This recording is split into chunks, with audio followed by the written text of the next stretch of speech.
Donc bonsoir à toutes et à tous. Merci de nous avoir rejoints pour cette deuxième conférence Iségoria de l'année. Nous avons le plaisir de recevoir ce soir Françoise Benamou afin d'aborder avec elle les enjeux liés à la préservation, à l'entretien, mais aussi à la valorisation du patrimoine culturel, et notamment l'articulation entre la valeur économique et la valeur sociale et symbolique des œuvres d'art, des monuments ou encore des supports numériques. Je laisserai dans quelques instants à Laurent Noël, ici présent, le soin de préciser la problématique de cette conférence. Et vais pour ma part vous présenter notre invité de ce soir. Françoise Benamou, vous êtes une spécialiste des sujets économiques liés à la culture, comme en témoignent vos activités dans plusieurs institutions prestigieuses. Agrégée en sciences sociales et en sciences économiques, professeure au sein de l'Université Paris 13, vous êtes également coordinatrice de l'enseignement de l'économie du patrimoine au sein de l'Institut national du patrimoine, qui forme les conservateurs appelés à entretenir et à valoriser les collections publiques. Vous êtes en outre membre, depuis janvier 2012, du Collège de l'ARCEP, l'Autorité nationale de régulation des communications. Votre parcours ne pouvait manquer d'apporter une reconnaissance internationale à vos travaux.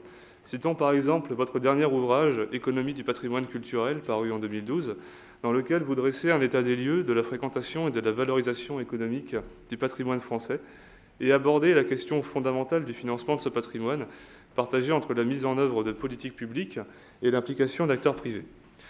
Vous intervenez également dans de nombreux médias, ainsi sur les ondes de Radio France ou dans la revue Esprit.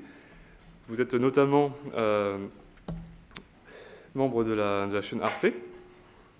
Vous travaillez en outre en collaboration avec l'exécutif français, pour lequel vous avez contribué en 2011 à la rédaction d'un rapport intitulé « Valoriser le patrimoine culturel de la France », dans lequel vous démontrez l'importance économique du patrimoine français et appelez à des réformes afin de préserver ce dernier et assurer son financement.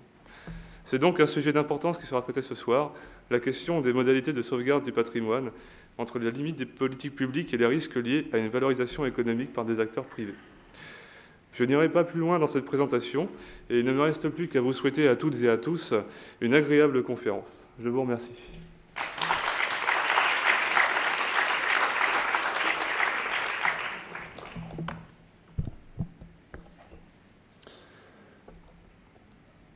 Bonsoir à tous et merci d'être venu assister à cette conférence Iségoria. Chère Françoise Benamou, nous sommes très honorés que la grande spécialiste de l'économie de la culture que vous êtes vienne ici, dans cette école, qui précisément a fait de la culture son tropisme. Alors pourquoi un tropisme culturel à Audencia ? Tout d'abord parce que l'école pense depuis une vingtaine d'années qu'une tête bien faite vaut mieux qu'une tête bien pleine, même si l'un n'exclut pas l'autre. Nous pensons également que la spécialisation peut présenter un certain nombre de dangers, ce qu'on pourrait appeler l'enfermement de l'artisanat, c'est-à-dire de se réfugier dans son expertise, qu'elle soit celle du marketing, du contrôle de gestion, etc., en oubliant un petit peu son environnement.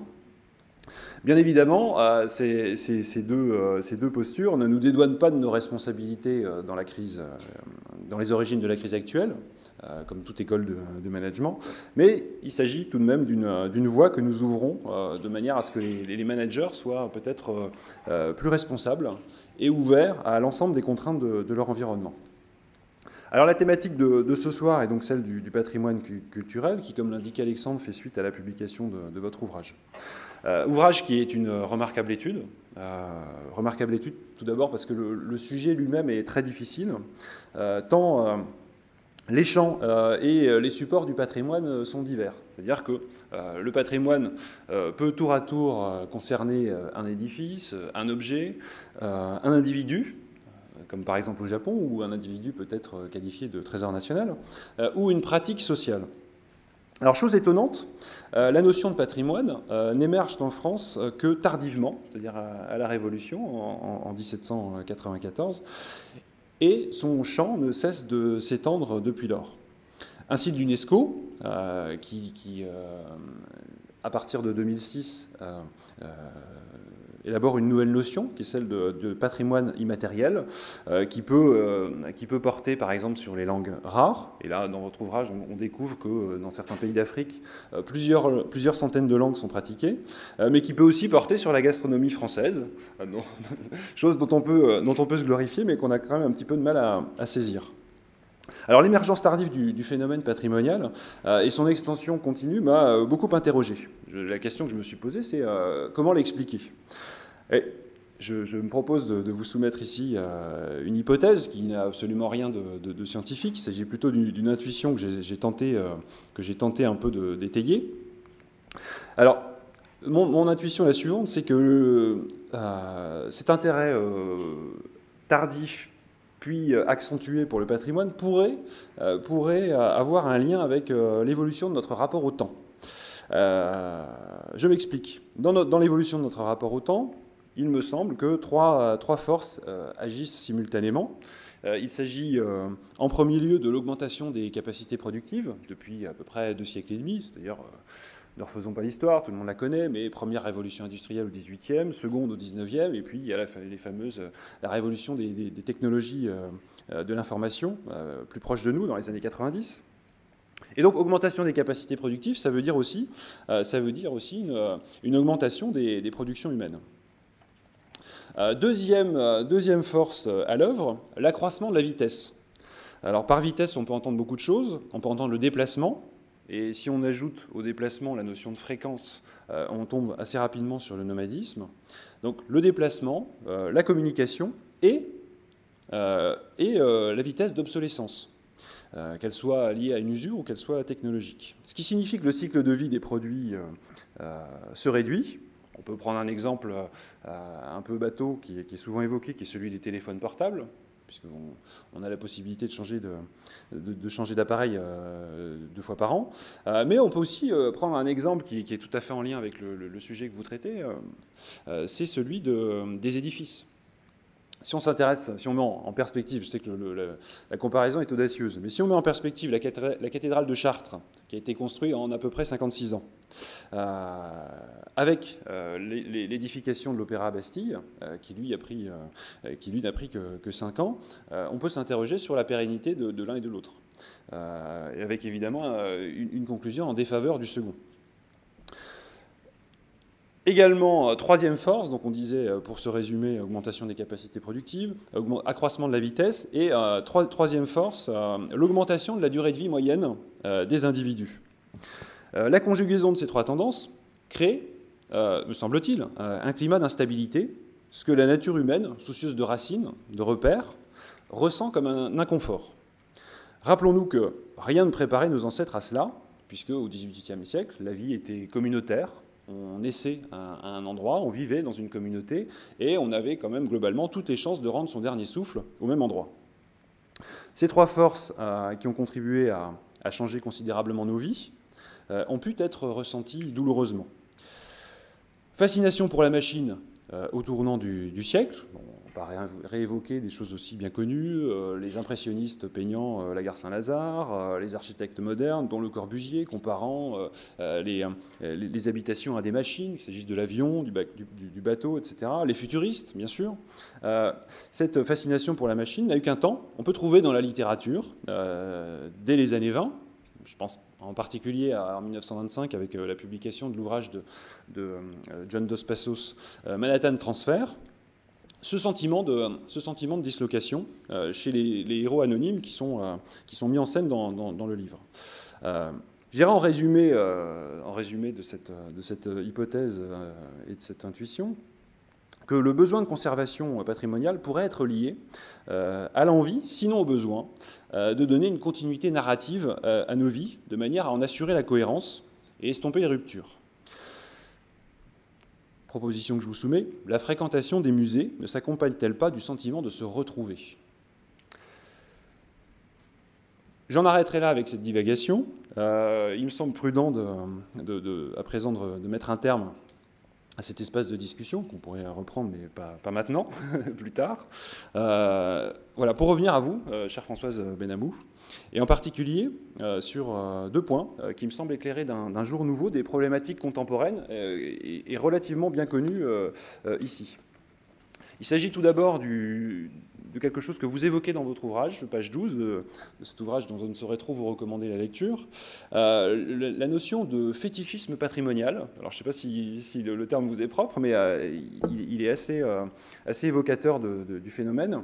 Le fétichisme patrimonial avec un risque de mise en danger de l'équilibre à maintenir entre passé et présent, entre patrimoine et création.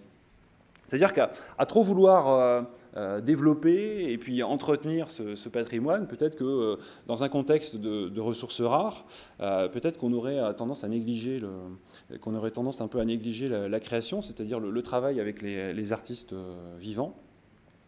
Ce serait un peu vite oublié. Alors je crois que sur l'ouvrage c'est Chantilly, mais on aurait pu citer, bon, Chantilly s'y prête, mais on aurait pu citer Vaux-le-Vicomte ou Versailles, et oublier que si on admire tant les jardins de Versailles ou de Vaux-le-Vicomte, c'est bien parce qu'à un moment donné, on a décidé de confier à Le Nôtre le réaménagement de ces espaces végétaux.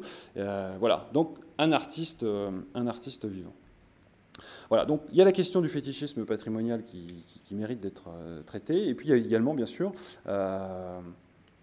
le lien qui existe entre la mise en valeur patrimoniale et puis l'attractivité économique des territoires, qui est évidemment quelque chose de bien connu à Nantes, puisque c'est la stratégie politique qui a été développée depuis 20 ans, qui est quelque chose qui fait sens sur la communauté et l'agglomération nantaise, qui est souvent évoqué comme un modèle exemplaire, qui lui renvoie aussi à l'expérience de Bilbao, qu'on connaît aussi bien ici. Mais, comme vous l'indiquez dans votre ouvrage, les résultats de ces stratégies sont souvent plus nuancés qu'on pourrait le penser a priori. Voilà, je crois que j'ai déjà trop parlé, et donc c'est avec grand plaisir que je vous invite, Françoise Benamou, à prendre la parole.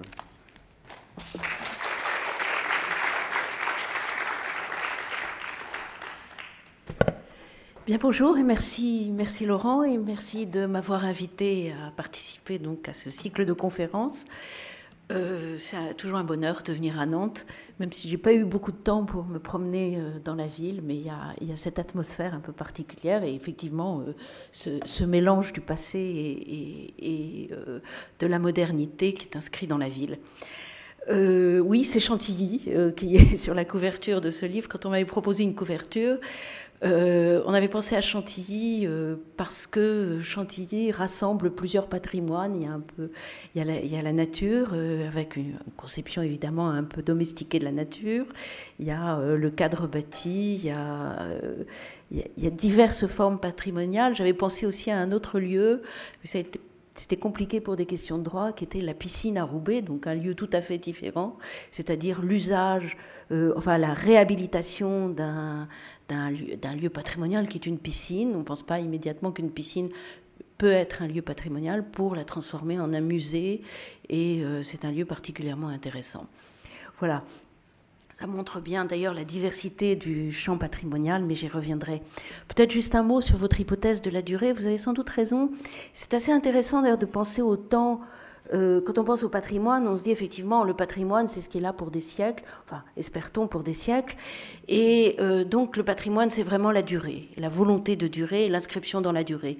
Et en même temps, on a réinjecté, en particulier dans la période contemporaine, de l'éphémère dans ce patrimoine qui devrait durer des siècles. Et c'est ce mélange de l'éphémère et de ce qui dure pendant des siècles qui est peut-être intéressant à étudier. Je participe, je suis membre du conseil d'administration du Louvre, et je vois bien comment ce lieu qui est là depuis des siècles et pour des siècles est en même temps un lieu qui organise énormément d'événements éphémères, et qui entend par exemple inviter des artistes ou des écrivains, etc., pour des expositions d'une durée très brève, et qui essaye de dialoguer avec les œuvres qui sont, elles, là depuis fort longtemps. Sans doute, le patrimoine a tout simplement un lien avec ce qu'on pourrait appeler le roman national, le récit national, qui effectivement dure dans le temps, mais qui en même temps se réinvente constamment. Cette réinvention qui est intéressante. Voilà, alors quelques mots. Donc, je ne vais pas résister à changer le titre. Donc voilà, le patrimoine comme levier de croissance. Pourquoi j'ai mis ce titre-là? Parce que je me suis dit, dans cette période de crise qui touche tout le monde, hein, qui touche en particulier les jeunes dans leur recherche d'emploi, même dans qui crée tout un questionnement d'ailleurs sur qu'est-ce qu'on va faire et comment on va s'insérer dans la vie sociale et professionnelle, c'est vrai que le patrimoine est souvent présenté comme un levier de croissance. Et ça depuis pas mal de temps. Disons que c'est une problématique qui s'est beaucoup développée dans les années 80. La crise n'était pas là, ou en tous les cas, il y a eu des moments de crise, mais pas aussi forts que ce qu'on connaît aujourd'hui.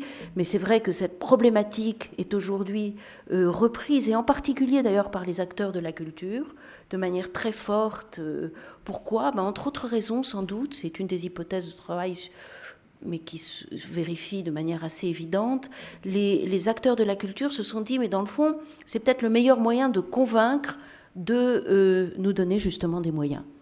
Et de plus en plus, on voit que ce soit les intermittents du spectacle ou la direction du Louvre, pour prendre vraiment deux exemples polaires, à deux pôles complètement opposés de la politique culturelle, on les voit expliquer qu'on crée des emplois, qu'on est un levier de croissance, etc. Je reviendrai là-dessus.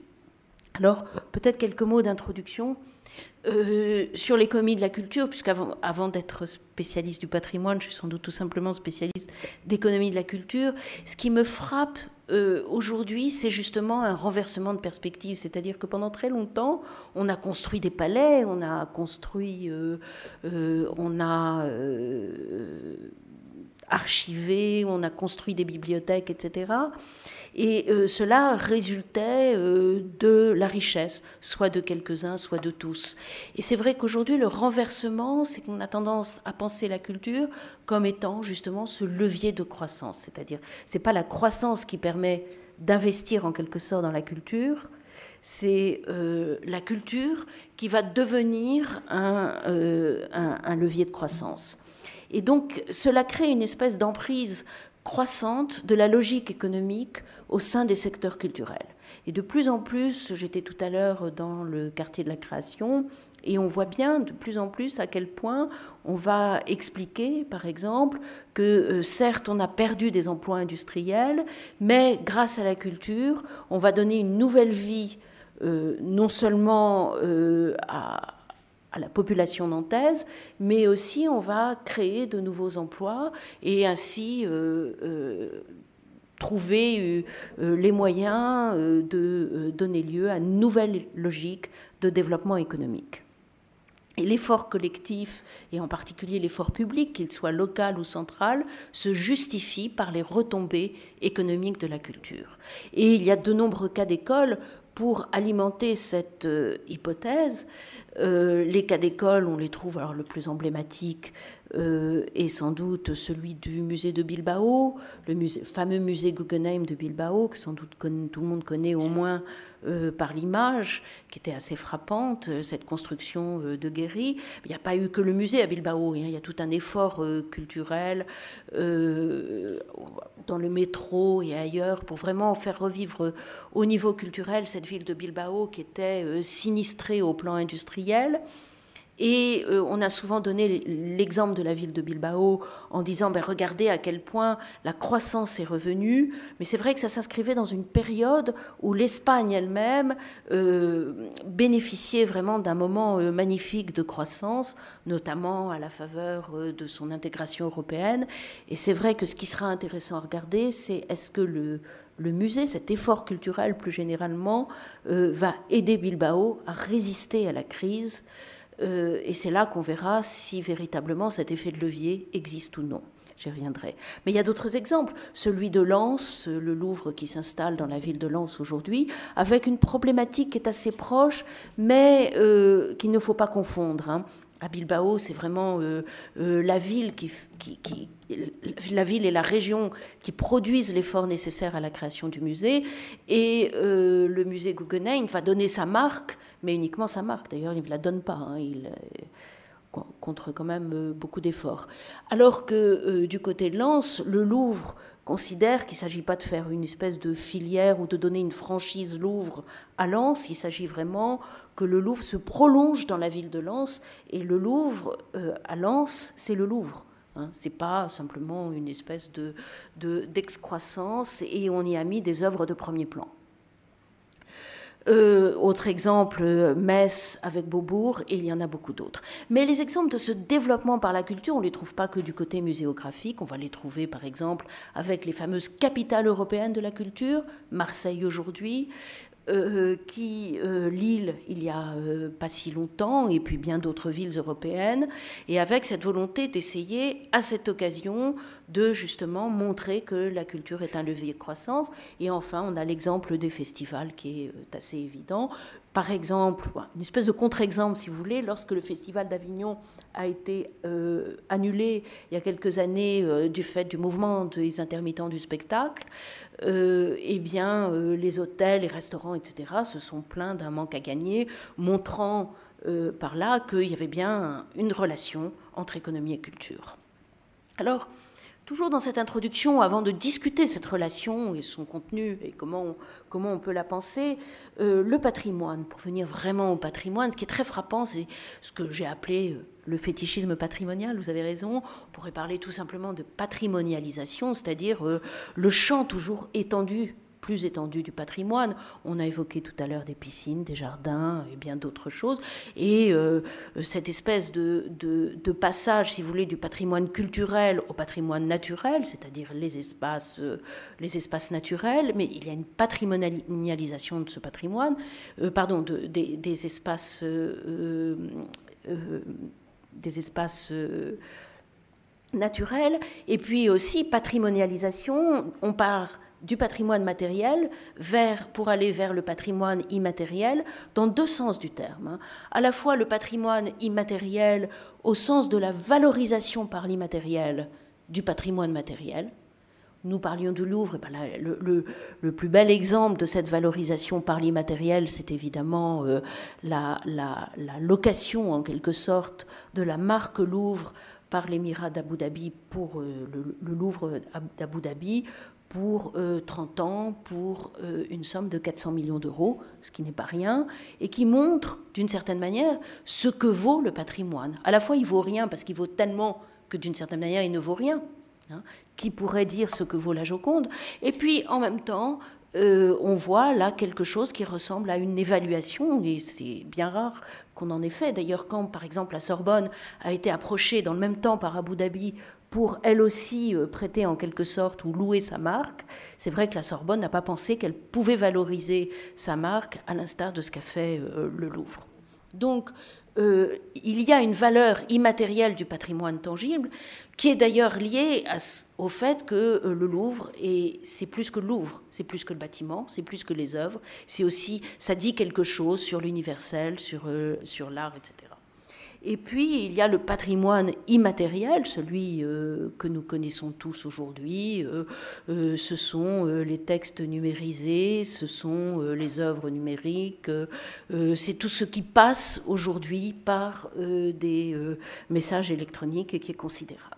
Donc le champ du patrimoine est considérable, ça veut dire que le champ de la protection, parce que qui dit patrimoine dit volonté de protéger en général. Le champ de la protection est quasi infini, ce qui posera toutes sortes de questions, et notamment une, qu'est-ce que fait l'État ou la puissance publique par rapport à cela ?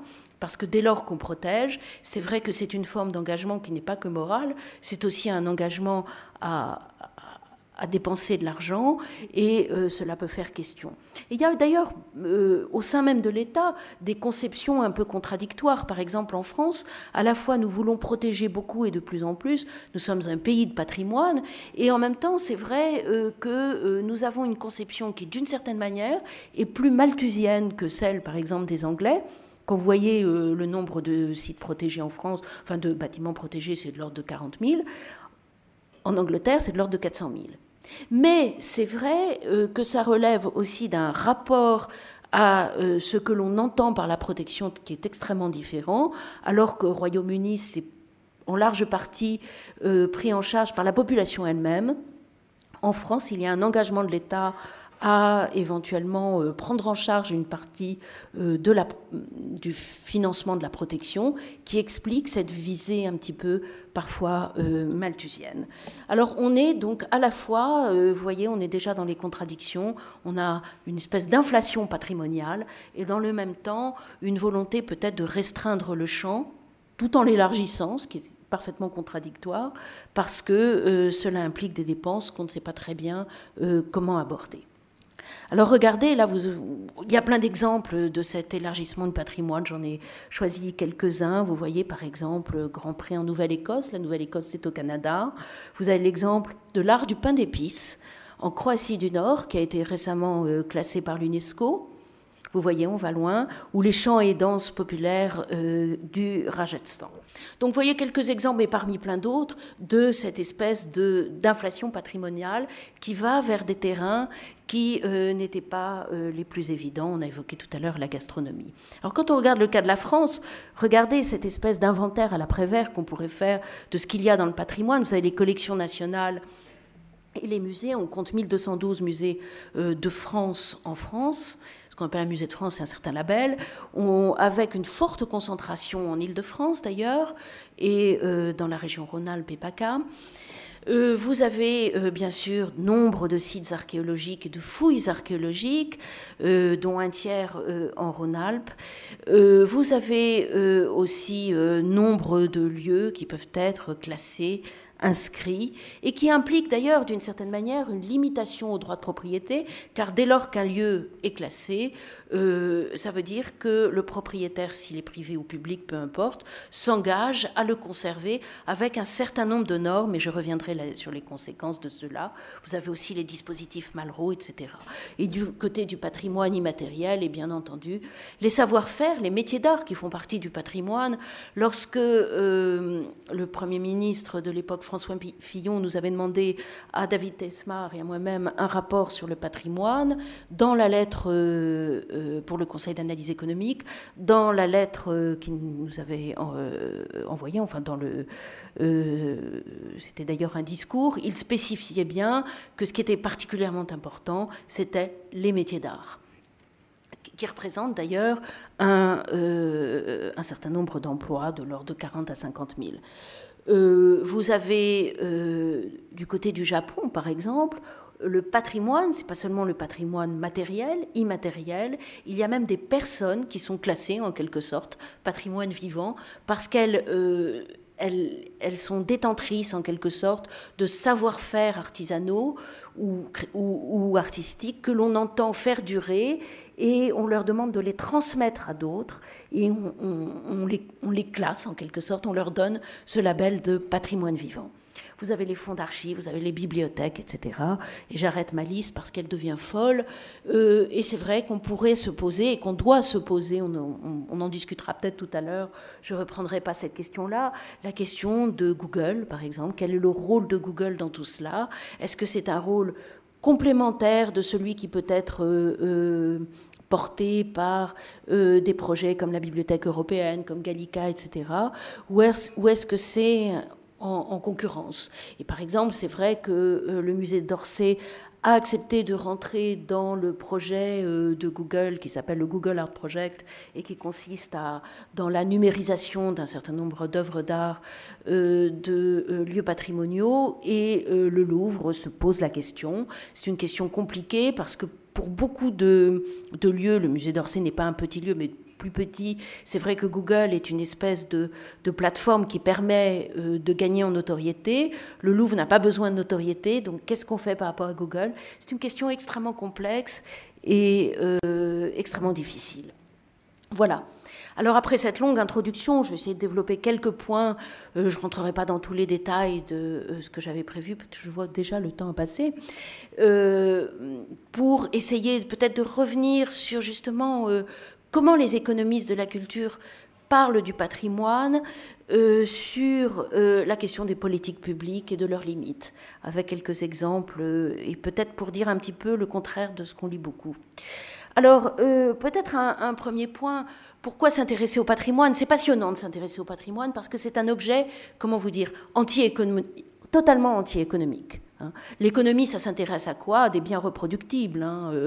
Et le patrimoine, c'est justement ce qui n'est pas reproductible. Ou si on le reproduit, c'est pas à l'identique.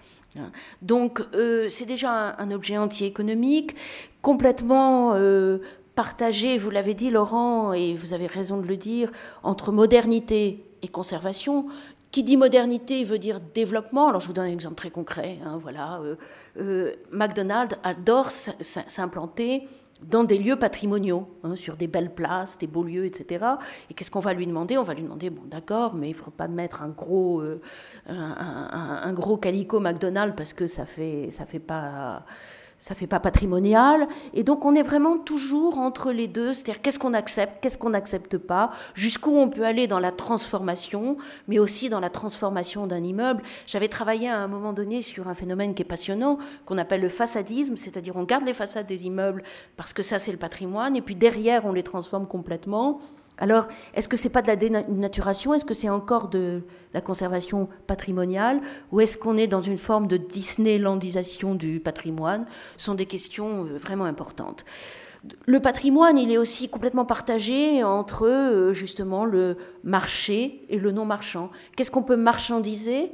Je donnais l'exemple tout à l'heure de McDo, mais il y en a plein d'autres. Qu'est-ce qu'on peut marchandiser? Qu'est-ce qu'on ne peut pas marchandiser? Comment on fait? Par exemple, je vous donne un exemple quand même assez amusant. Vous savez que la pyramide du Louvre, évidemment, elle est sous droit. Il y a encore les droits de l'architecte, et donc on n'a pas le droit de la filmer sans demander des autorisations et éventuellement payer des droits. Et donc l'autre fois, je devais donner une interview, et donc j'ai dit aux gens, mais écoutez, il faut qu'on se pousse pour qu'on ne voit pas la pyramide pendant l'interview. Et puis là-dessus, quelqu'un a couru derrière moi et m'a dit, mais attention, attention, vous ne pouvez pas être filmé là, parce que c'est le domaine du Louvre et il faut demander une autorisation. Donc, qu'est-ce qui fait partie du domaine public? Qu'est-ce qui fait partie du domaine privé? Est-ce qu'il n'y a pas des formes de privatisation du domaine public et comment on les gère? Ce sont des questions essentielles. Pourquoi? Parce que derrière là, vous avez aussi des problèmes, pas de marchandisation, mais simplement de valorisation des lieux. Pourquoi? Peut-être pour de mauvaises raisons, mais aussi pour de bonnes raisons. C'est-à-dire que dès lors qu'on veut conserver des lieux, ça coûte très cher. Et à ce moment-là, c'est vrai que la tentation d'essayer de les valoriser à travers des droits de propriété, entre autres, est extrêmement importante. Je dirais qu'il y a une distinction sous-jacente qui date de Victor Hugo. Victor Hugo disait, à propos du patrimoine, il y a deux choses. Je le dis de mémoire, donc peut-être pas ces mots exacts. Il y a deux choses dans un monument, son usage et sa beauté. Son usage appartient au propriétaire, sous-entendu, il peut faire ce qu'il veut, et sa beauté appartient à tous, sous-entendu, il ne peut surtout pas faire ce qu'il veut, puisque ça appartient à la collectivité, et on ne fait pas n'importe quoi avec un bien qui appartient à tous. Et donc on est toujours dans cette contradiction qui me semble extrêmement intéressante, et qui implique des formes de restriction à la propriété privée. Et puis on retrouve avec le patrimoine toutes les grandes thématiques, l'histoire, l'identité, l'esthétique, qui sont des thématiques qui ont des incidences économiques, évidemment, parce que si on veut garder, si on veut conserver un lieu, ça peut être pour sa beauté, pas toujours pour sa beauté. Hein. Vous savez que, loin s'en faut, puisque, par exemple, le camp d'Auschwitz a été classé pour son histoire, bien entendu. Et le patrimoine a trait à la culture, à l'éducation. Hein. C'est-à-dire qu'on peut penser que vivre dans des lieux patrimoniaux, c'est avoir un rapport à... C'est déjà de l'éducation, c'est déjà de l'identité, c'est-à-dire que ça dit quelque chose de l'histoire dans laquelle nous vivons. Et ça, c'est particulièrement important. Et donc, on voit bien que ça implique immédiatement des solidarités intergénérationnelles. Dans le fond, pourquoi à la fois construit-on des bâtiments qui feront partie du patrimoine de demain et garde-t-on, conserve-t-on les bâtiments d'hier? C'est parce qu'il y a, en économie, on dirait des générations imbriquées les unes avec les autres et que ces solidarités sont absolument essentielles. On veut transmettre des paysages, on veut aussi essayer de construire, pour reprendre un terme un peu galvaudé aujourd'hui, du vivre ensemble. Et ça passe pour partie par le patrimoine. C'est vrai que quand vous avez des banlieues d'une certaine manière, qui n'arrivent pas à construire une identité, cette identité, elle passe par l'urbain, eh bien, c'est vrai que le vivre ensemble est sans doute plus difficile. Alors, j'ajouterais qu'il y a des phénomènes de star system qui sont bien connus en économie. J'avais beaucoup travaillé là-dessus il y a quelques années, et les voilà. Alors, voilà, c'est extrait du travail que nous avons fait avec TESMA, où vous voyez, par exemple, que 5 monuments historiques rassemblent 56% la fréquentation des monuments historiques français. 5 seulement, et Dieu sait qu'il y a des monuments historiques. Autrement dit, il y a aussi cette question qui a trait d'ailleurs à des questions sous-jacentes sur lesquels on pourra revenir peut-être dans le débat, sur le problème de l'information et de la formation. Pourquoi tout le monde va voir les mêmes choses en même temps ? Même problème qu'on a au Louvre, par exemple, où tout le monde va voir la Vénus de Milo, la Victoire de Samothrace et quelques autres œuvres, et se pose la question, et dans le fond c'est assez logique parce qu'elles sont connues, et si on va une seule fois dans sa vie au Louvre, on a envie de les voir, et en même temps c'est tellement dommage tant il y a d'autres choses à voir et à connaître. Et ça c'est une question très importante parce que c'est aussi une question de politique publique. Est-ce que la politique publique doit essayer de conduire les gens à voir autre chose que ce que tout le monde voit, ou est-ce que dans le fond c'est une question qui est secondaire ? Vous voyez, ça existe pour les monuments historiques, ça existe aussi pour les musées, même chose. 58% de la fréquentation des musées français va à 5 musées. Voilà. Alors, la question que je voulais poser avec vous, parce qu'il me semble qu'elle est essentielle, c'est comment légitimer, comment justifier l'effort public. Dans un moment où on n'a plus beaucoup d'argent, l'État n'a plus beaucoup d'argent, et les collectivités territoriales probablement encore moins, qu'est-ce qui justifie l'effort public ? Alors pour les économistes, il y a des raisons, je ne vais pas vous faire un cours, il y a des raisons qui tiennent à ce qu'on appelle la nature des biens. Dans le fond, d'abord tout simplement, et il faut le rappeler, parce que les biens sont des biens culturels. Et je suis très agacée, moi, par cette espèce de tendance à, quand on parle de culture, à parler de tout sauf de culture. Dans le fond, pourquoi on investit dans la culture ? Parce qu'on a un prisme culturel, tout simplement. Donc ça, c'est la première raison, qui implique quand même des tas de choses. C'est-à-dire que dès lors qu'on reconnaît que des biens sont culturels, il y a une forme de standardisation, de normalisation en matière patrimoniale, c'est-à-dire qu'on va, par exemple, un bien est classé, on va imposer aux propriétaires, publics ou privés, ce que je vous disais tout à l'heure, un certain nombre de normes dans sa manière de conserver le bien. Et j'avais fait, par exemple, une étude au Laos.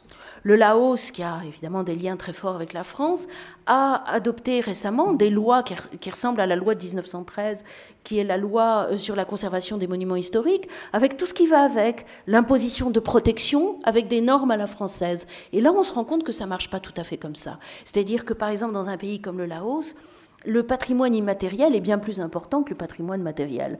Et repeindre de rouge bien frais les temples, c'est montrer justement aux divinités, aux dieux, qu'on les respecte. Alors que nous, dans notre pays, on a tendance à dire qu'il faut les laisser surtout dans leur jus et surtout pas y toucher. Et ce qui compte au Laos, bien plus que la couleur du temple, c'est la procession qui, tous les matins, rassemble les moines qui vivent de la mendicité. Et ça, c'est une bonne leçon quand on va dans des pays comme ça, qu'on arrive avec nos idées toutes faites, et en particulier l'UNESCO, avec ses idées de conservation à l'identique, et on voit des populations d'abord extrêmement pauvres qui vous expliquent mais les maisons en bois c'est atroce, elles sont peut-être très jolies, c'est possible, eux ils les trouvent pas nécessairement jolies, et en plus elles sont tellement difficiles à chauffer, etc. Donc on voit le heurt des cultures, si vous voulez, on voit les économies et surtout les cultures se heurter et le rapport au patrimoine se heurter, et c'est effectivement très intéressant. Le patrimoine, ce sont des biens publics, je vous l'ai dit, qui appartiennent à tous, même s'ils appartiennent à quelques-uns. Et donc, ça implique des tas de choses. C'est-à-dire, ça implique, par exemple, un point... Je voudrais insister juste sur un point, là, transfert intergénérationnel, je vous en ai parlé. Ce qu'on appelle les valeurs d'existence et d'option, c'est très important. En un mot, qu'est-ce que ça veut dire ? Pour moi qui ai travaillé longtemps dans le 93, qui est une banlieue difficile, c'est très important. Par exemple, la population du 93, elle va très peu, même si on dit le contraire, dans les lieux patrimoniaux, qui sont nombreux dans le 93, à commencer par la basilique de Saint-Denis, puis vous avez des théâtres, etc., donc des lieux culturels, etc. Elle y va peu, la population locale, mais en même temps, elle les aime. Et c'est très frappant, c'est-à-dire que c'est ce qu'on appelle des valeurs d'option d'existence. C'est-à-dire, si vous allez voir quelqu'un, vous lui dites... est-ce que vous irez un jour dans ce théâtre ? Valeur d'option, peut-être un jour. Valeur d'existence, non jamais, mais ça ne veut pas dire pour autant que je ne souhaite pas qu'on finance ce théâtre avec de l'argent public, et par exemple avec les impôts locaux. Et pourquoi ? Parce que ça fait partie justement de l'identité locale. On est fiers de ces théâtres, on est fiers de ces lieux patrimoniaux, même si a priori on pense que c'est pas vraiment pour nous, ou qu'on préfère aller au Stade de France. Et donc ça, je crois que c'est quelque chose de très important, c'est-à-dire de comprendre que la valeur de la culture ne se mesure pas à la fréquentation de la culture. On peut ne pas fréquenter la culture et y tenir quand même, ça va largement au-delà. C'est ce qu'on appelle d'ailleurs une défaillance de marché, c'est-à-dire le marché va être incapable de mesurer cela, parce que si on veut passer par des prix, on ne voit pas très bien comment. Et il y a plein d'autres raisons de donner de l'argent public au patrimoine. J'évoque la loi de Baumol. La loi de Baumol, c'est quelque chose qui dit qu'en matière culturelle, on a besoin d'argent public parce qu'on ne sait pas générer ce qu'on appelle des gains de productivité, ce qui peut exister dans l'économie générale. Peut-être, mais justement, cette loi de Baumol, ça implique qu'on fasse un effort, soit du côté de l'argent privé, soit du côté de l'argent public, pour financer les festivals, les concerts. Et bien, ça existe aussi pour le patrimoine. Voilà, quelques éléments. J'évoque aussi la tragédie des communs, c'est-à-dire le fait que dès lors qu'un lieu appartient à tous, c'était une ancienne directrice du patrimoine qui avait eu cette phrase, et elle avait raison, à propos de Versailles. Elle disait « La gloire de Versailles, c'est à la fois magnifique et c'est à la fois son malheur. » Pourquoi son malheur? Ça veut dire qu'il y a des tas de gens qui vont à Versailles, et donc les parquets s'abîment, il faut les restaurer, on sait bien que le patrimoine se détériore, et plus on le fréquente, et plus il se détériore. Et donc, c'est ce qu'on a appelé pour d'autres domaines la tragédie des communs. Ça veut dire qu'il faut que l'État contribue à la valorisation du patrimoine. Alors, d'autres raisons alors, ça, c'était toutes les bonnes raisons, dirais-je, de financer le patrimoine. Et je vous dirais, pour aller vite, qu'il y en a de moins bonnes. C'est notamment la question des retombées économiques. Non pas qu'il n'y ait pas de retombées économiques du patrimoine, c'est-à-dire quand vous avez, par exemple, une ville magnifique avec plein de gens qui la visitent, c'est formidable, et il y a des tas de retombées. Si Venise vit, d'une certaine manière, du patrimoine, mais je dirais aussi qu'elle en meurt. Hein. C'est-à-dire que la population part. Il y a de moins en moins de gens pour vider les poubelles de plus en plus de touristes. Et donc, ça veut dire que vous avez d'un côté la population locale qui est de moins en moins importante et une fréquentation patrimoniale qui ne suffit pas nécessairement à affronter tous les besoins patrimoniaux.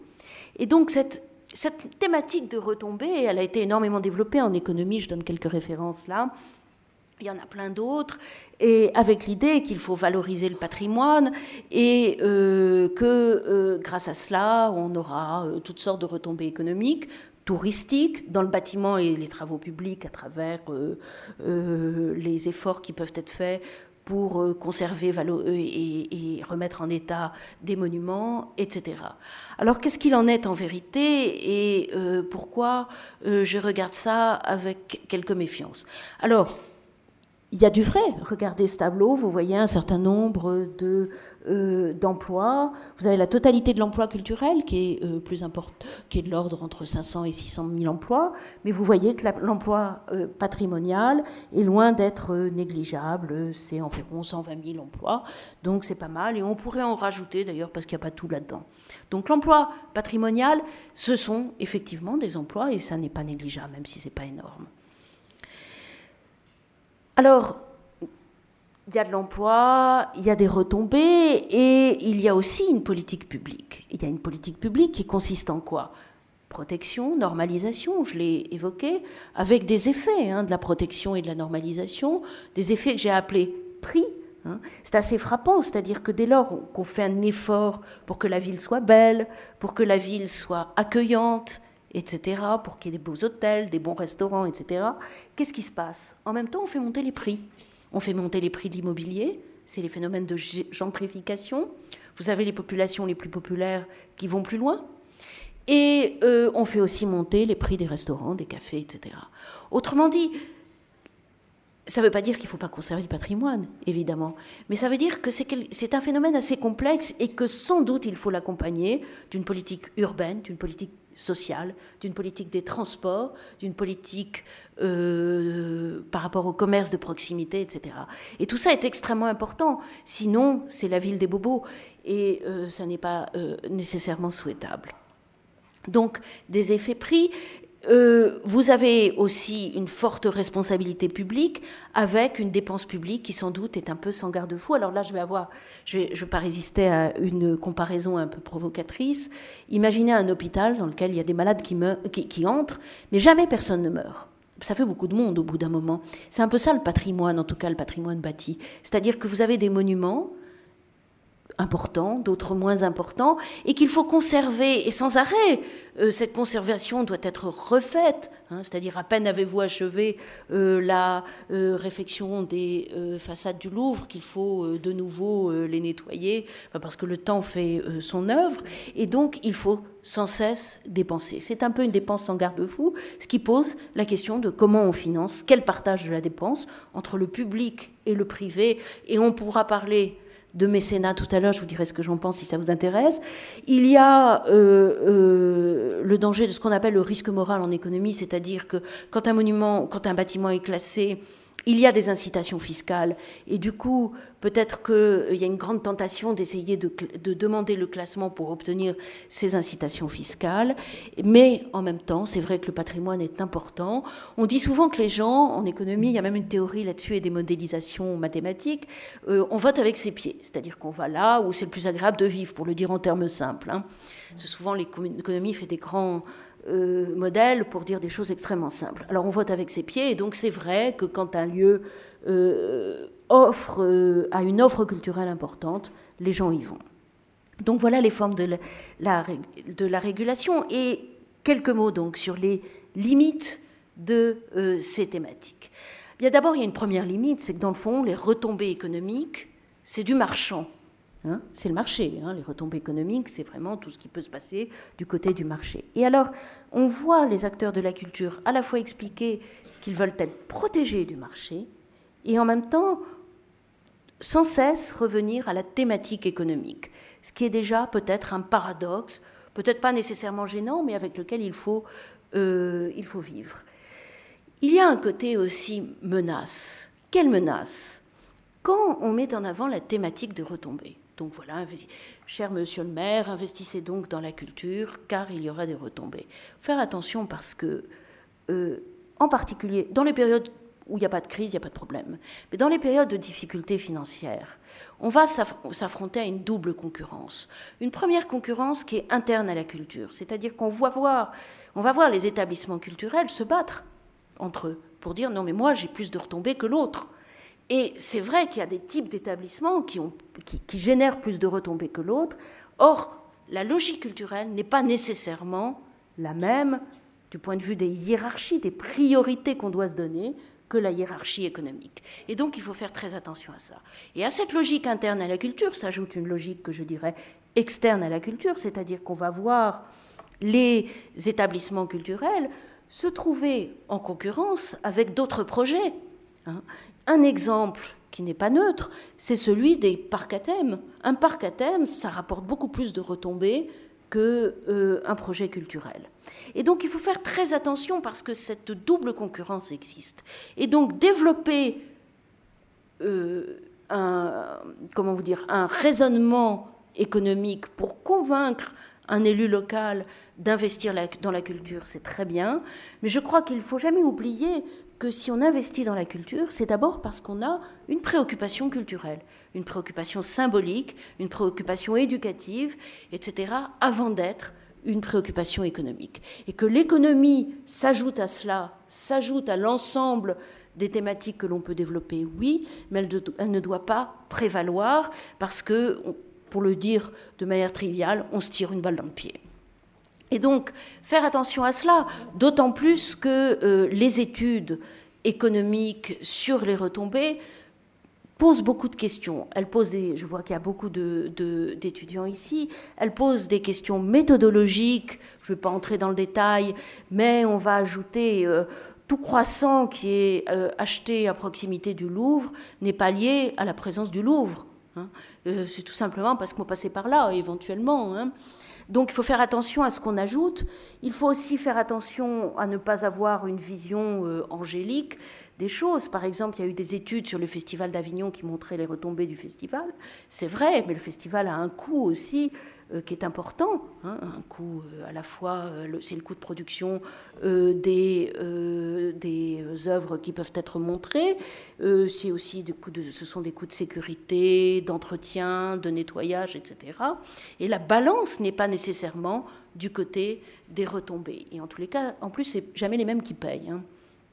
Dans notre travail avec Tesmar, comme vous nous avez demandé de faire des préconisations, nous avions expliqué que la retombée principale du patrimoine, c'était absolument évident, c'est celle du tourisme. Et nous avions fait une proposition qui a été étudiée par le ministère des Finances, qui était de créer une taxe affectée, une toute petite taxe affectée sur les nuits d'hôtellerie, c'est-à-dire un élément de la taxe de séjour en quelque sorte, qui irait directement au patrimoine et qui réglerait d'ailleurs la question du patrimoine.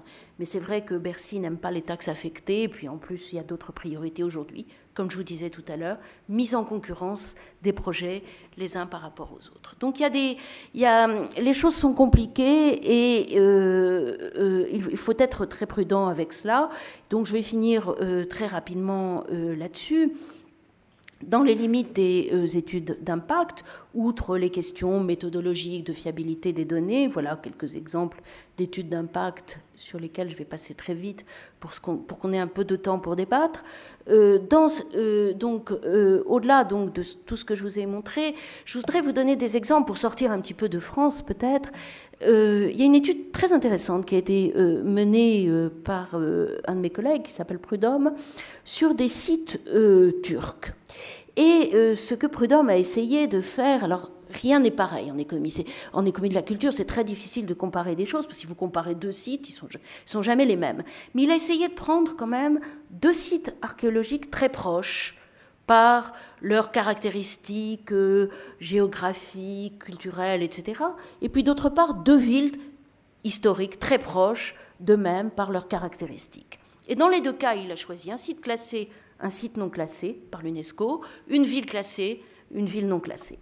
Et il a essayé de regarder quel était l'effet du classement. Et alors là, catastrophe, le classement a des effets profondément anti-économiques. Ça ne veut pas dire pour autant qu'il ne faut pas classer un lieu. Pourquoi il a des effets anti-économiques, ce qui peut sembler paradoxal quand on entend tout le discours sur justement, il faut absolument que la ville soit classée parce que ça va être un label et ça va être quelque chose, un formidable booster pour l'économie locale. Eh bien, c'est plus compliqué que cela. Et comment il l'expliquait ? Il l'expliquait par, premièrement, une chose, c'est que quand il n'y avait pas de classement, il y avait une plus grande liberté, quitte à ce que le patrimoine ne soit pas tout à fait aussi bien conservé, pour moderniser la ville. Les circuits d'eau, les circuits d'électricité, etc., installer des boutiques. Et donc, du coup, le développement économique, il est plutôt du côté du lieu qui n'est pas classé que du lieu qui est classé. Même si le classement a évidemment un effet positif sur la préservation du patrimoine. Donc, qu'est-ce que ça veut dire ? Ça ne veut pas dire qu'il faut classer ou pas classer, ce n'est pas le problème. Je crois qu'il faut plutôt préserver, tout simplement, avec ou sans classement, peu importe. Mais en tout cas, il faut préserver le patrimoine. Mais c'est vrai que la question du bon endroit où il faut mettre le curseur entre la modernisation d'un côté, c'est-à-dire le développement économique, et puis d'autre part la conservation, c'est une question que nous n'avons pas réglée, qui est extrêmement complexe, que je trouve passionnante et qui se pose de tous les côtés, y compris du côté de l'économie matérielle, etc. Et il y a d'autres exemples. Alors pour revenir en France, vous voyez par exemple, j'ai regardé un petit peu ce qui se passait du côté de la ville d'Albi, ou encore du côté du classement d'Arc-et-Senans, et on voit que les effets sont extrêmement complexes. Par exemple, pour Arc-et-Senans, vous avez eu un effet du classement qui a été très fort, mais qui s'explique aussi par le fait que pour demander le classement et l'obtenir, on a beaucoup investi, à la fois dans le domaine immatériel, c'est-à-dire en information, en plaquettes, en toutes sortes de choses. Et puis, on a beaucoup investi dans le lieu aussi pour qu'il soit plus convivial, etc. Et donc, d'où vient la montée de la fréquentation ? Du label ou de l'effort qui a été fait ? Je serais bien incapable de vous le dire, mais en tous les cas, c'est peut-être cet effort d'investissement qui a formidablement aidé à la montée de la fréquentation, laquelle s'est tassée ensuite. L'exemple de la ville d'Albi est aussi intéressant. Qu'est-ce qui se passe ? Et ça, c'est une question qu'il faudra régler avec Lens et qui est très compliqué. Les gens viennent et repartent. Et ils ne dépensent pas nécessairement dans la ville. Par exemple, pour Lens, il y a un formidable pari derrière Lens. Qu'est-ce qui va se passer à Lens? Le musée est magnifique, je vous incite à y aller, le musée du Louvre de Lens, c'est vraiment une splendeur architecturale. Il y a les plus grandes œuvres, la scénographie est extrêmement réussie. Question, c'est près de Paris, c'est facile d'y aller. Est-ce que les gens vont venir et ensuite se promener dans Lens, dépenser dans Lens, etc. Ça n'est pas du tout évident. Et donc c'est là que le pari du mariage vertueux, en quelque sorte, entre l'économie et la culture se pose. Alors voilà, je vais m'arrêter dans mes exemples pour ouvrir à la discussion. Je voudrais finir juste pour dire deux choses. Mon message, c'est un peu, n'instrumentalisons pas la culture. C'est-à-dire, je veux pas scier la branche sur laquelle je suis assise, je suis spécialiste d'économie de la culture, l'économie de la culture a toute sa place, mais elle doit garder sa place et seulement sa place. Et le deuxième élément, peut-être, un deuxième élément, sur les retombées économiques, elles ont d'autant plus de sens lorsqu'elles s'inscrivent non pas dans un seul lieu, mais dans une logique de mise en réseau, ce qu'on appelle éventuellement des clusters, on parle ici de clusters de la création, c'est-à-dire dans un contexte à la fois spatial, je dirais même politique, urbain quand il s'agit d'une ville ou de paysages naturels, mais aussi, sans doute, c'est vrai que cette thématique des retombées, elle prend pleinement son sens paradoxalement, dans les conjonctures les plus favorables, parce qu'on pourrait se dire justement les retombées, on va pouvoir expliquer que c'est grâce à la culture qu'on va sortir de la crise. C'est compliqué. En tous les cas, c'est une thématique qui mérite d'être encore documentée, travaillée et discutée. Voilà, merci. Et donc, place au débat. Peut-être m'asseoir.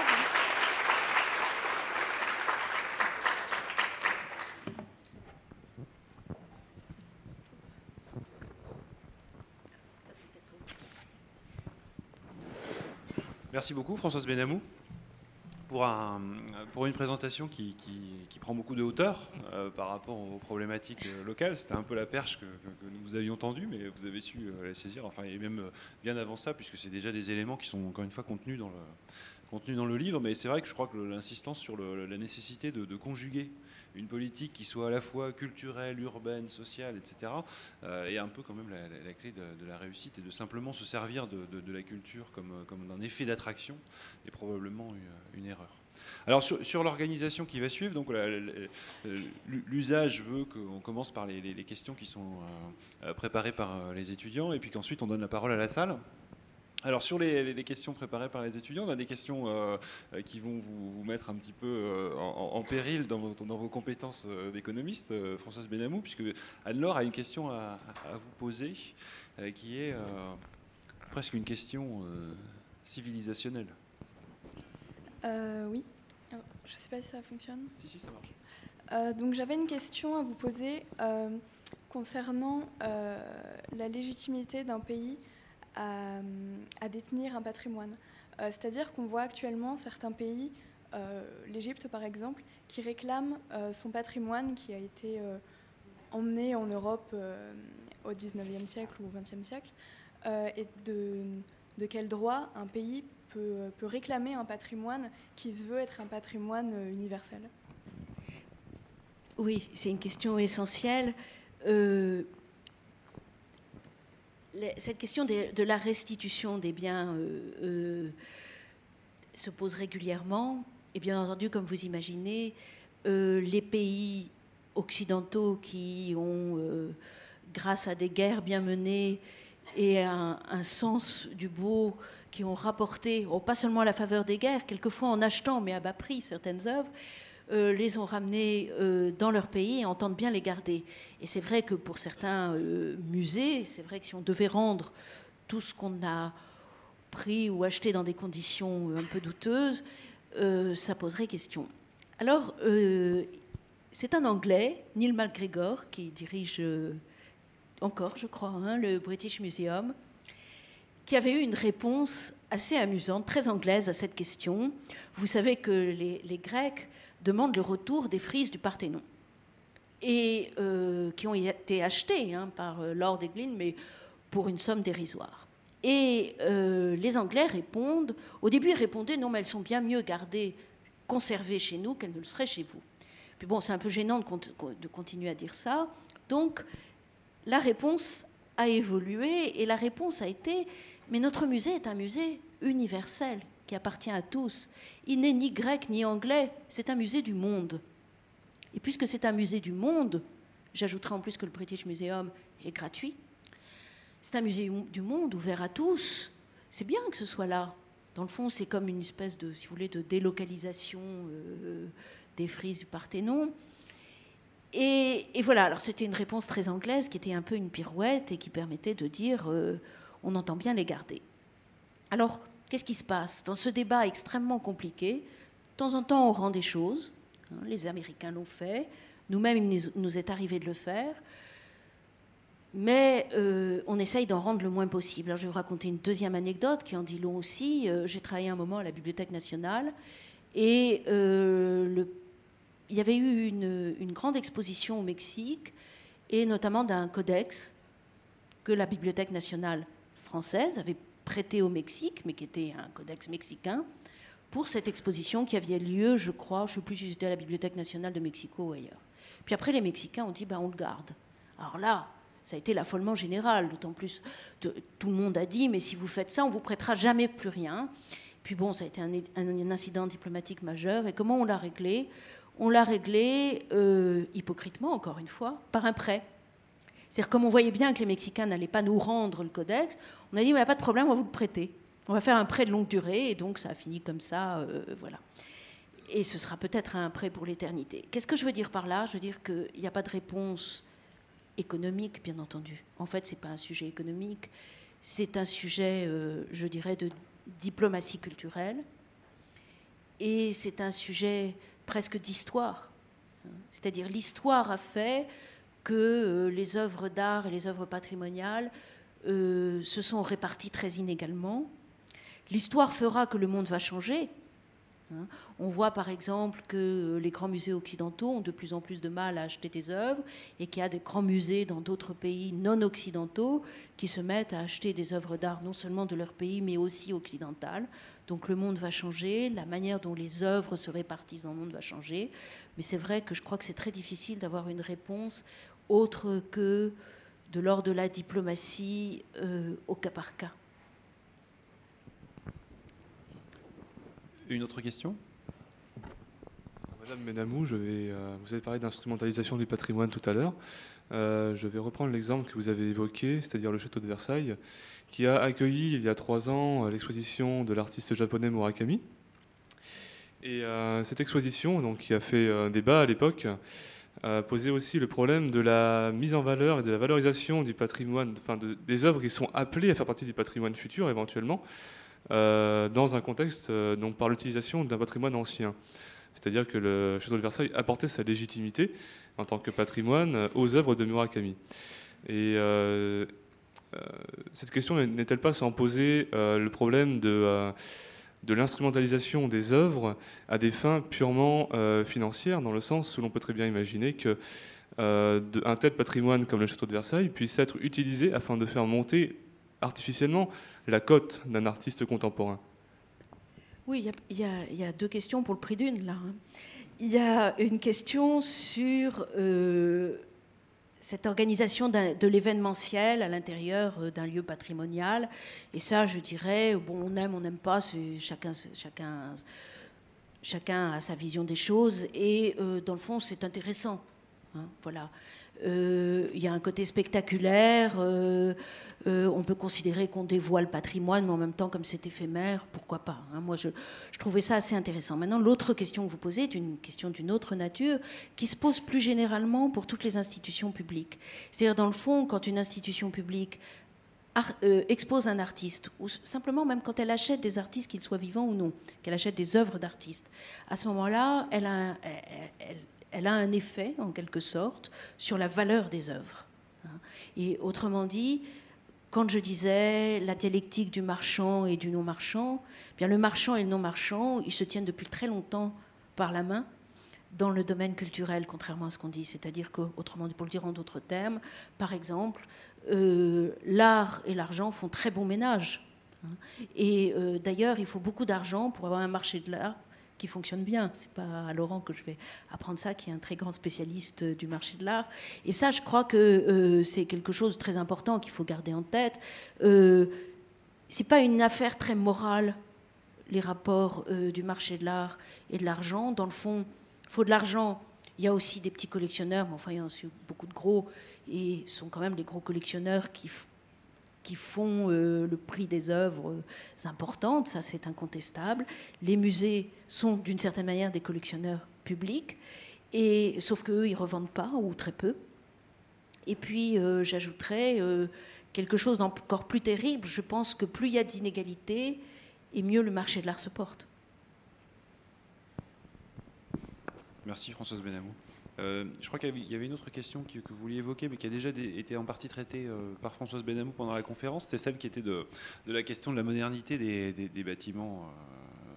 Par exemple, le cas des musées, on peut évoquer à Nantes le cas du musée de Nantes, qui lui est un bâtiment qu'on qualifie de style éclectique. Et je pense que je ne choquerai personne en disant que c'est peut-être pas la meilleure période stylistique architecturale, puisqu'il s'agit d'un bâtiment qui a été inauguré, si ma mémoire est bonne, en 1902.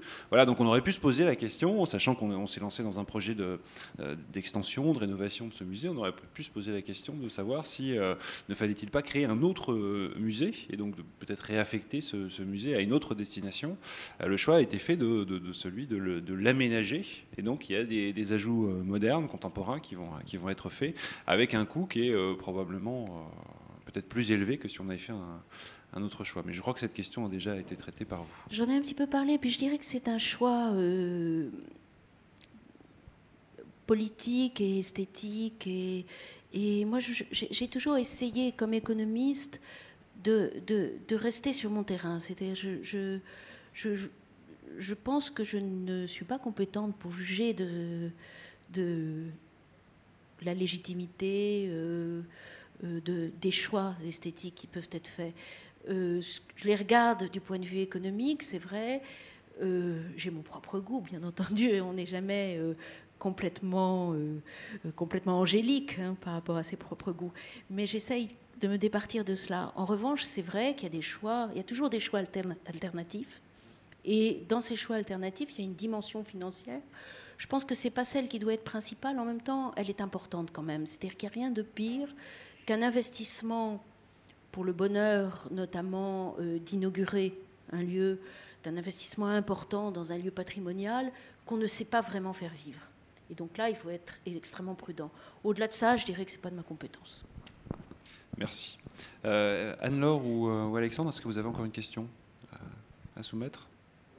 Non ? Alors, juste avant de passer peut-être aux questions de la salle, j'avais envie de vous faire prolonger le début des discussions que vous vouliez initier sur le mécénat, qui effectivement est une question qui nous intéresse beaucoup, qui intéresse surtout beaucoup les acteurs culturels, puisque dans cette problématique et cette perspective que vous avez évoquée d'une réduction des deniers publics, et notamment à destination de la culture, puisqu'effectivement le champ social est peut-être plus important, et la réponse est évidente.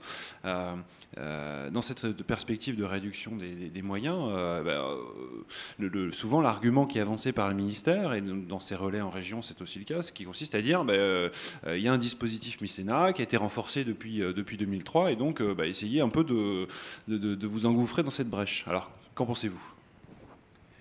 Beaucoup de choses. Alors, d'abord, je pourrais reprendre le raisonnement que j'avais tout à l'heure, c'est exactement le même. Le mécénat conduit, il est nécessaire en ce moment en particulier, puisqu'effectivement il y a moins d'argent public, et donc on incite les acteurs privés à aller chercher de l'argent privé, et cet argent privé, c'est entre autres du mécénat, donc c'est évidemment essentiel. Alors il y a plusieurs choses ensuite. Premièrement, il y a cet inconvénient que j'évoquais, mais qui vaut dans le cas du mécénat, de la mise en concurrence.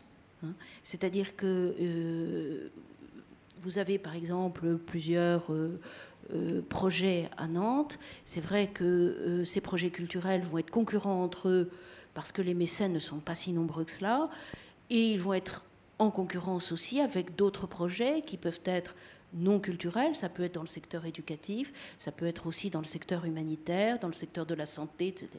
Donc cette mise en concurrence, on peut dire qu'elle a des avantages parce qu'elle force à l'inventivité, mais en même temps, c'est vrai qu'elle est pleine d'ambiguïté et elle est difficile à vivre. Mais ça, c'est une première question. La deuxième question qui se pose sur le mécénat, c'est qu'il y a plusieurs sortes de mécénat. Il y a un mécénat qui est vraiment le mécénat désintéressé, qui consiste à donner sans demander une contrepartie. Et ça existe. Je connais des tas de gens, et ce sont souvent de tout petits mécènes qui donnent des petites sommes et qui n'attendent rien en retour. Mais c'est vrai qu'on a beaucoup développé, pas seulement en France, et en particulier en France depuis 2003 avec la loi Yagon, une contrepartie qui est considérable. Lorsque vous donnez 100 €, vous bénéficiez de 66 € de déduction d'impôt. Et si ces 100 €, vous les avez donnés, par exemple, pour l'achat d'un trésor national, vous bénéficiez d'une déduction de 90 €. C'est-à-dire vous ne donnez plus que 10. Qu'est-ce que ça veut dire? Ça veut dire que le mécénat, ce n'est pas de l'argent privé. C'est de l'argent privé, mais c'est aussi de l'argent public. Parce que c'est un manque à gagner pour la puissance publique. Donc c'est une manière de forcer l'État à continuer de donner ce qu'il ne souhaite plus nécessairement donner. Peut-être qu'il le souhaite. Donc il faut avoir ça en tête. Donc dans le fond, c'est une manière de forcer l'État à donner plus pour la culture. On peut s'en réjouir, comme vous et moi, quand on est évidemment très proche des milieux culturels, éducatifs, etc. Mais il faut savoir que ça n'est pas simplement de l'argent public, c'est de l'argent public et de l'argent privé dans des proportions qui peuvent être de 1/3, 2/3, ou 2/3, 1/3, ou 10%, 90%, 90-10. Donc c'est quand même très important à avoir en tête. La question qui se pose derrière, c'est que donner cet argent sous forme d'argent public, vous le donnez directement à un établissement qui a une stratégie, qui a une politique d'établissement sur laquelle il s'engage vis-à-vis des pouvoirs publics, mais qu'il définit tout seul. Lorsque vous le donnez via du mécénat, vous discutez avec le mécène. Quand ce sont de très gros établissements, souvent, ils ont la capacité de dire au mécène, vous donnez l'argent, mais nous avons prédéfini ce à quoi cet argent servira. Quand vous avez des plus petits établissements, c'est vrai que c'est une discussion. Alors, quelquefois, c'est plutôt positif, parce que peut-être que le mécène a de bonnes idées à apporter à l'établissement, mais c'est vrai que ça transforme la nature de la définition d'une politique publique et d'une politique d'établissement. Donc je ne veux pas dire qu'il ne faut pas de mécénat, loin s'en faut. Je veux dire qu'il faut avoir une vision du mécénat qui prenne en compte aussi ces dimensions-là. Le mécénat, ma conclusion, c'est que ça n'est pas un substitut à l'argent public.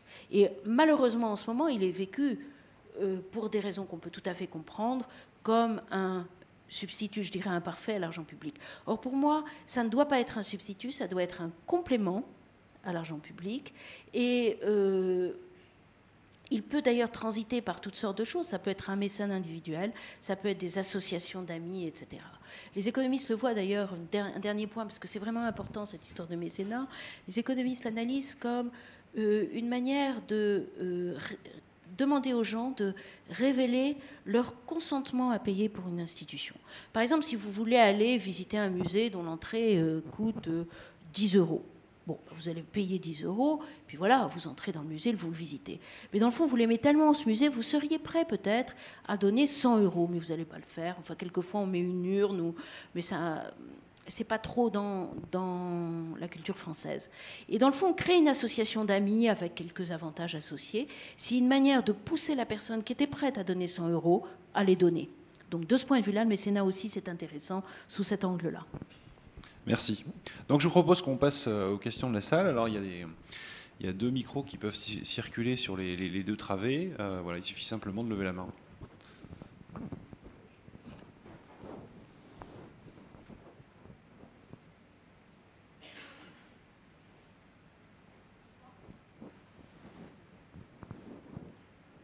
Bonsoir. Donc ma question porte sur le patrimoine culturel futur.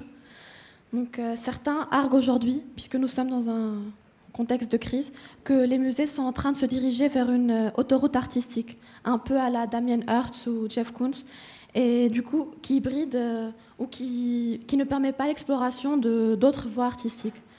Est-ce que Et du coup, les musées sont en train de se détourner de leur but premier, qui est un but d'exposition, de conservation et de sauvegarde, pour devenir en eux-mêmes des œuvres d'art en quelque sorte. Est-ce que vous pensez que cette vision est un peu moralisatrice ou qu'au contraire, c'est un bon moyen de financer les musées? Bon, il faudrait entrer dans le détail parce qu'il y a une telle variété de musées que c'est difficile de répondre de manière générale. Ce qu'on peut dire par rapport à votre question, c'est vrai qu'il y a, comment vous dire, un mouvement qu'on pourrait qualifier de marchandisation, de star system, etc. dans les musées, c'est incontestable. Et c'est vrai, on reproche parfois aux musées, lorsqu'ils agrandissent leur surface d'exposition, d'agrandir encore plus leur surface, je dirais, commerciale. Il y a des phases. Moi, je ne trouve pas ça très inquiétant parce que je pense qu'il y a des phases de développement. Celles-ci existent. Je pense que ça n'empêche ni la conservation, ni les grandes expositions, ni aussi les petites expositions qu'on pourrait appeler plus dossiers, plus scientifiques, plus pointues, etc. C'est-à-dire, je crois que l'engouement pour les musées suscite une demande qui est extrêmement variée et qu'il y a de la place pour faire un peu de tout. Alors c'est vrai qu'en période de vache maigre sur le plan financier, c'est vrai qu'il est difficile de ne faire que du scientifique ou d'avoir une politique, par exemple, très pointue d'acquisition, etc. Mais que les musées soient un petit peu dans cette logique, ils le sont un peu. Ça va avec le fait qu'il y a un tel attrait du public que c'est vrai que l'offre d'événementiel, ça fait partie de ce qu'on demande aujourd'hui au musée. Ça n'empêche pas qu'il y ait de très belles choses qui s'y passent. Regardez par exemple, regardez la pyramide du Louvre, c'est juste un lieu en dessous. Hein. Vous avez un lieu qui est un lieu commercial. Hein. Ce sont des magasins, des restaurants, et puis des magasins, et puis des restaurants, et je pourrais continuer comme ça. C'est en même temps un élément qui fait partie de l'offre Louvre, laquelle est d'une qualité inouïe. Le Louvre est un lieu incroyable de beauté, c'est un musée qui a une offre muséographique de premier plan, donc l'un n'empêche pas l'autre. Et puis après, il y a les hauts et les bas qui sont liés, je dirais, à l'ère du temps. Merci. D'autres questions ? Alors, oui, alors si vous pouvez faire passer le micro juste derrière vous. Derrière, juste derrière. Oui. Merci.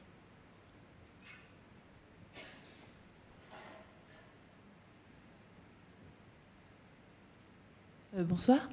Je voulais revenir sur un point que vous avez abordé sur la sauvegarde et la mort des villes en fait à cause du patrimoine. Et donc vous avez parlé de Venise notamment.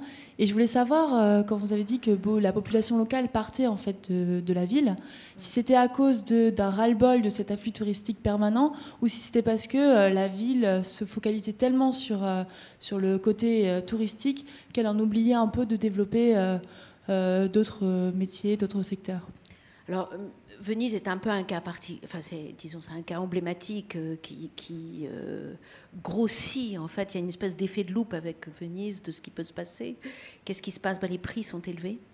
Les prix de la vie quotidienne sont élevés. D'ailleurs, il y a beaucoup de restaurants qui pratiquent un double prix pour les locaux et pour les non-locaux. Et la vie est difficile. Vous avez effectivement beaucoup de monde et peu d'activités non liées au patrimoine, et ça ne suffit pas à faire vivre la population locale. Mais c'est quelque chose que vous retrouvez dans beaucoup de villes. C'est-à-dire que, comme je vous dis, j'ai donné l'exemple de Venise parce qu'il est absolument évident. Quand j'évoquais le Laos, par exemple, moi, la mission que j'avais faite pour l'Agence française pour le développement était dans la ville de Luang Prabang, qui avait été classée par l'UNESCO. Et donc, on avait décidé de conserver ces très vieilles maisons qui sont magnifiques. Hein. C'est un lieu somptueux au bord du Mékong. Résultat, la population partait. Trop cher, les prix montaient. Alors, elle venait éventuellement travailler. Une partie de la population revenait pour travailler dans la journée. Et pour vous donner un exemple terrible, il y avait un hôpital dans la ville. Et puis, on a décidé de fermer cet hôpital pour en faire un hôtel de luxe avec des petites piscines individuelles.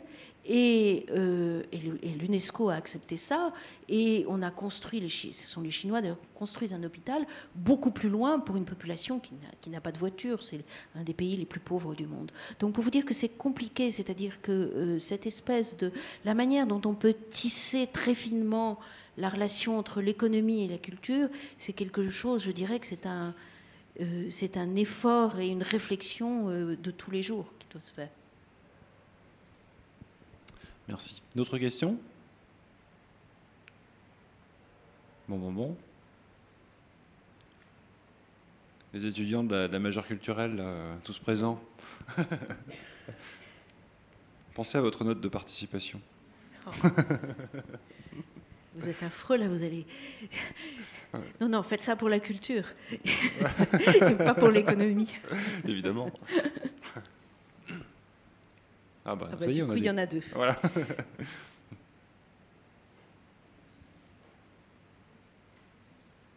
Voilà, une ici, et puis ensuite un petit peu derrière.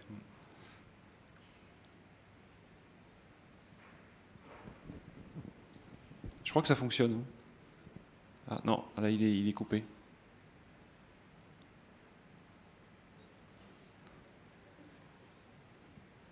Ah, on a une petite difficulté technique. C'est bon? Non? Là, je crois que vous l'avez encore coupé. Est-ce qu'on peut faire passer le deuxième micro qui est là-bas? Voilà.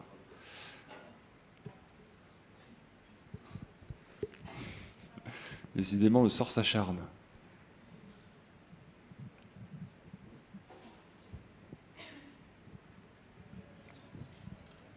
D'accord. Celui-là a l'air de marcher. Je voudrais revenir sur votre métaphore de l'hôpital qui est pas celui du Laos, mais l'autre, avec la multiplication des monuments, classés monuments historiques en France. Vous avez dit que, comme dans un hôpital où personne ne mourrait, il faudrait qu'il y ait des morts à un moment ou à un autre, donc ce serait une sorte de... J'ai pas dit qu'il faudrait des morts. Non. J'ai dit que... Non, justement, c'est le continuer côté anti-économique de la culture. Voilà. Et du coup, en tant qu'économiste de la culture, quelle serait votre solution? Est-ce qu'on va assister à un darwinisme, c'est-à-dire une sélection des plus forts des monuments et qui vont obtenir des moyens, qui vont survivre, et les autres vont disparaître? Et si oui, sur quelle base? Ou sinon, quelle politique culturelle pour faire face à cette augmentation du nombre de bâtiments classés qui réclament de plus en plus de fonds? Alors, il faut un effort public, c'est évident, avec des priorités qui soient liées à des questions parfois d'urgence et puis à des choix qui sont des choix esthétiques. Il faut cet effort public. Les propriétaires privés doivent faire un effort aussi, ils le font. C'est vrai qu'ils sont aidés par à la fois des incitations fiscales très importantes et aussi par des subventions. Ça, c'est une première chose. Il faut aussi sans doute faire des choix, à la fois dans les hiérarchies, mais peut-être faire des choix. C'est ainsi, c'est le devenir. Il faut peut-être aussi transformer des lieux. Vous l'avez évoqué d'ailleurs tout à l'heure, et je l'évoquais moi-même quand j'ai parlé de la piscine à Roubaix. Je trouve que c'est un lieu très intéressant, c'est-à-dire savoir transformer des lieux et leur donner une vie. Parce que ce qui est le plus difficile sans doute, ce sont les lieux que l'on veut conserver sans avoir trouvé un moyen de les faire vivre. Il y a des choses intéressantes là-dessus. Par exemple, en Bourgogne, vous avez des tas d'endroits qui sont des espèces de belles maisons qui vont permettre de vendre du vin. Dans le fond, on allie là, le patrimoine matériel, immatériel, une vraie activité économique qui se joue à l'exportation, etc. Et c'est vrai que par moments, il y a des choix à faire et ces choix sont parfois difficiles, oui. Ouais, et il y avait une question juste derrière. Ouais. Alors en attendant que le micro arrive, pardon, il est déjà, mais je voulais quand même poursuivre sur cette idée. L'idée de la sélection naturelle, les plus forts survivront. Ça rejoint quand même un peu les problématiques que vous avez déjà évoquées, qui sont celles du star system, conjuguées aussi à la question du mécénat, puisque cette inégalité que vous nous avez décrite dans la fréquentation des monuments et dans les musées, elle est aussi vraie dans l'affectation des fonds issus du mécénat, et donc ça veut dire que ça auto-renforce la position de certains musées. C'est juste, mais c'est vrai qu'il n'y a pas que la puissance publique, enfin, c'est aidé par la puissance publique, mais vous avez des initiatives très intéressantes. Par exemple, la Fondation du patrimoine, je trouve ça très intéressant. C'est une fondation qui essaye d'aider les propriétaires de maisons, notamment rurales, qui ont un intérêt architectural, patrimonial, qui se voient depuis la route. Donc il y a l'idée vraiment d'aider les paysages urbains à être conservés, et on va essayer d'obtenir des incitations fiscales, un peu d'argent, pour aider les propriétaires à conserver leur maison. Je crois qu'il y a aussi de l'éducation à faire. Moi, je suis très frappée, par exemple, en Normandie, vous voyez quelquefois des très jolies maisons à colombage qui sont en train de s'effondrer. Puis à côté, on a construit une petite maison en béton très standardisée. Alors pour deux raisons, à la fois des raisons économiques, c'est moins cher à chauffer, entretenir, etc. Donc ça existe. Mais aussi parce que peut-être il n'y a pas cette éducation à la préservation d'un paysage quand on n'est pas obligé de le faire. Merci. Monsieur, on va prendre peut-être une dernière question. Oui, c'était monsieur. Alors, donc, moi, je voulais aborder un sujet qui est lié au patrimoine culturel. Donc, c'est celui de l'évolution des institutions culturelles, en particulier au niveau des métiers. C'est-à-dire qu'on voit aujourd'hui que dans le musée, c'est plus simplement le conservateur qui est responsable. On voit aussi l'émergence de nouveaux métiers, des métiers qui sont pratiqués ici, des marketeurs, des experts de la communication, etc. On voit aussi que les institutions culturelles ont tendance à mener par exemple, des politiques de communication, des politiques marketing que beaucoup d'entreprises leur enviraient. Je pense notamment à la politique de communication du Louvre par rapport à l'acquisition d'un tableau de Cranach l'année dernière. Quel est votre sentiment à ce sujet ? Je pense que, comment vous dire, je suis aujourd'hui dans une école de commerce, c'est évident aujourd'hui que la conception qui prévaut, peut-être pas pour tout le monde, mais de plus en plus, est qu'il faut allier la réflexion, l'analyse patrimoniale ou culturelle et celle du manager, du marketing, etc. Par exemple, pour le Louvre, il y a des statuts intéressants. C'est obligatoirement un conservateur qui est à la tête du Louvre. Et puis, en numéro 2, il y a un grand commis de l'État, qui est en général un haut fonctionnaire, et ils travaillent ensemble en mariant leurs compétences. Sans doute, j'en sais rien, avec des moments de heurts où il y a deux cultures qui s'affrontent. Mais c'est ça qui est intéressant. Alors c'est vrai qu'un petit établissement ne peut pas s'offrir nécessairement un conservateur et un haut fonctionnaire.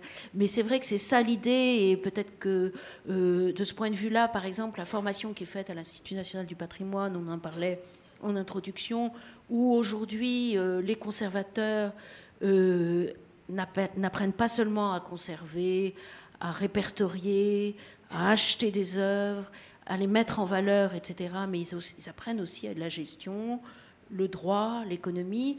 C'est ça qu'il faut faire, c'est-à-dire marier les compétences. Et de ce point de vue-là, à travers votre formation, vous pouvez apporter énormément à la fois aux établissements culturels, et je crois aussi au niveau sans doute des services de l'État, mais plus encore des services des collectivités territoriales qui ont toutes des politiques culturelles qu'elles ont construites un peu sur le modèle de celles de l'État. C'est-à-dire que c'est Urfalino qui montrait ça très bien, comment, par exemple, les villes ont construit leur politique culturelle comme des petits ministères de la culture. Donc il fallait une médiathèque, un musée, enfin il faut tout ce qu'il faut pour avoir une politique culturelle complète. Et dans le fond, maintenant, on est dans une période où ces investissements souvent importants ont été faits, et il faut apprendre à gérer la culture, parce que si on ne la gère pas bien, on rencontre d'autant plus de difficultés pour mener une vraie politique culturelle. Donc il faut vraiment marier l'économie et la culture.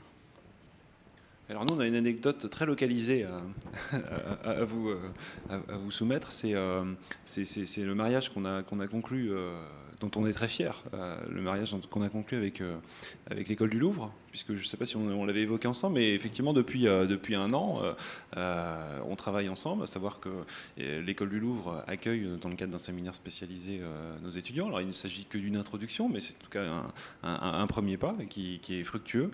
Et puis nous, en réciprocité, on accueille des étudiants de l'école du Louvre, donc là on en a 6 cette année. Et alors on fait vous savez, c'est la manie de l'évaluation des écoles de management. management, on fait ce qu'on appelle des débriefings, et j'ai bien noté pendant le débriefing du programme que les étudiants donc issus de l'école, donc manager, étaient très contents de l'apport que constituent leurs camarades historiens de l'art, et réciproquement, les historiens de l'art sont très contents aussi d'être un peu comme ça confrontés aux outils de la gestion. Donc ça va dans ce sens-là, mais cela dit, les premiers pas avec l'école du Louvre étaient un peu, on s'observe un peu en chien de faïence, et pourquoi devrait-on aller vers ce champ-là? Et là, l'expérience prouve que c'était plutôt une bonne idée. Mais je crois que ce dialogue, il existe aujourd'hui. C'est-à-dire que, alors après, le mettre en musique, le rendre presque institutionnalisé, c'est autre chose, et ça demande quelquefois beaucoup d'efforts. Mais c'est vrai que ce dialogue entre le monde de l'économie ou du management, etc., et le monde de la culture, il existe. Alors quelquefois, c'est un dialogue, pas comme toutes les conversations. Quelquefois, on s'oppose. On ne vient pas des mêmes mondes, mais finalement on sait se parler et on a trouvé les mots pour se parler. Et je crois que le temps est très loin où c'était des mondes qui ne se parlaient pas, et ça c'est très heureux. Et je ne pense pas qu'on revienne là-dessus.